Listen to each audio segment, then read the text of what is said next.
Hi everyone, in this video we will show you how to set up Lucid Trading with Tradingview. First, make sure you have an active Lucid Trading account and have received your account credentials.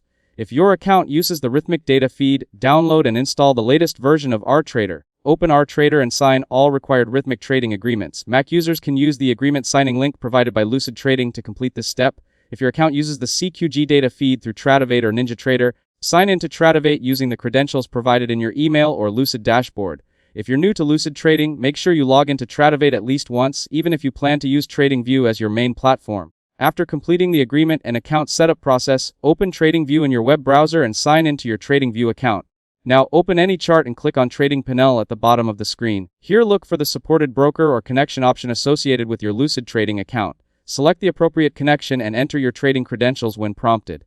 Once connected, verify that your trading account information appears correctly in the trading panel. Next, test the connection by checking that market data, account balances, and order entry features are available.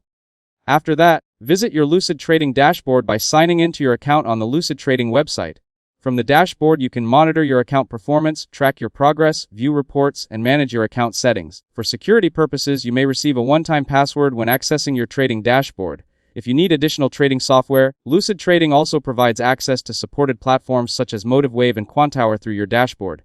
Once everything is connected and working properly, you can begin analyzing charts, placing trades, and managing positions directly through Tradingview using your Lucid Trading account.